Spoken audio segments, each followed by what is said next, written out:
जैसी अनेक lifestyle disease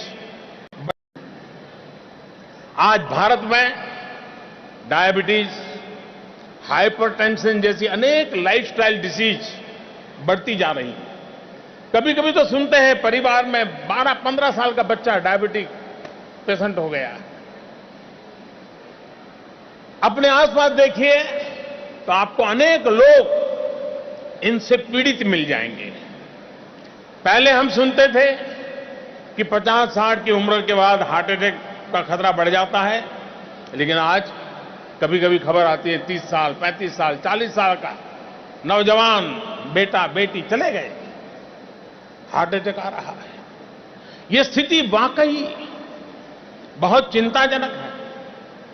लेकिन इन सारी स्थितियों में भी उम्मीद की एक किरण भी है। अब आप सोचेंगे कि इन बीमारियों के बीच भी उम्मीद की किरण की बात कैसे कह रहा हूं। मैं स्वभाव से बहुत ही पॉजिटिव थिंकिंग करने वाला इंसान हूं, इसलिए मुझे उसमें से भी कुछ अच्छी चीजें मैं ढूंढ के निकालता हूं। साथियों, लाइफस्टाइल डिसीज हो रही है लाइफस्टाइल डिसऑर्डर की वजह से, और लाइफस्टाइल डिसऑर्डर को हम लाइफस्टाइल बदल के उसमें बदलाव करके उसको ठीक भी कर सकते हैं।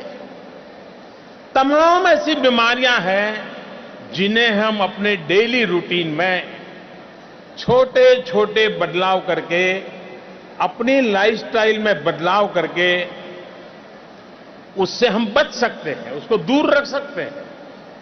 इन बदलावों के लिए देश को प्रेरित करने का नाम ही फिट इंडिया मूवमेंट है। और ये कोई सरकारी मूवमेंट नहीं है।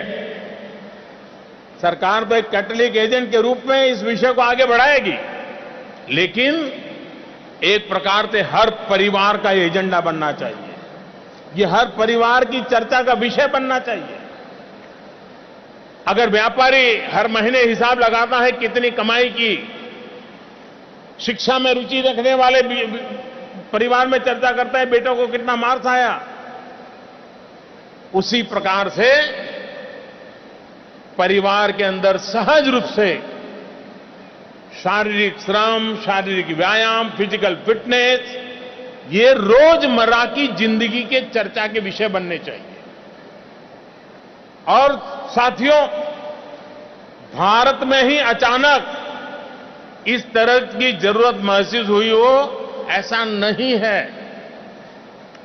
समय के साथ ये बदलाव सिर्फ भारत में ही आ रहा है ऐसा भी नहीं है। पूरे विश्व में आज इस तरह के अभियानों की जरूरत महसूस की जा रही है। अनेक देश अपने यहां फिटनेस के प्रति अवेयरनेस बढ़ाने के लिए बड़े बड़े अभियान चला रहे हैं। हमारे पड़ोस में चीन हेल्दी चाइना 2030 इसको मिशन मोड में काम कर रहा है। यानी 2030 तक चाइना का हर नागरिक तंदुरुस्त हो, इसके लिए उन्होंने पूरा टाइम टेबल बनाया है।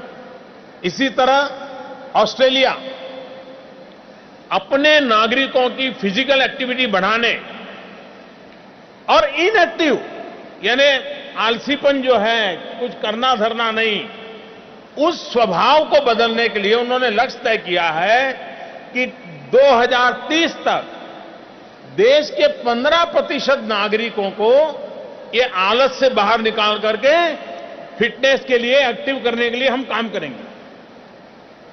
ब्रिटेन में जोर शोर से अभियान चल रहा है कि 2020 तक 5 लाख नए लोग डेली एक्सरसाइज के रूटीन से जुड़े, ये उन्होंने टारगेट तय किया है।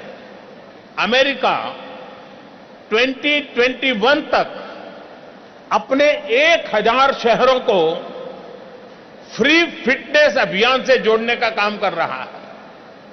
जर्मनी में भी fit instead of fat, fit instead of fat, इसका बड़ा अभियान चल रहा है। साथियों, मैंने आपको कुछ ही देशों के नाम गिनाए हैं। अनेक देश बहुत पहले से इस पर काम शुरू कर चुके हैं।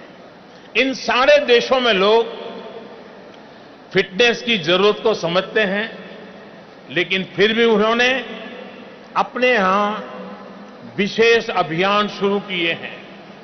सोचिए आखिर क्यों? क्योंकि सिर्फ कुछ लोगों को फिट रहने से नहीं, बल्कि पूरे देश के फिट रहने से ही देश का फायदा होगा। नया भारत का हर नागरिक फिट रहे, अपनी ऊर्जा बीमारियों के इलाज में नहीं, बल्कि खुद को आगे बढ़ाने में, अपने परिवार, अपने देश को आगे बढ़ाने में लगाए। इस दिशा में हमें आगे बढ़ना होगा।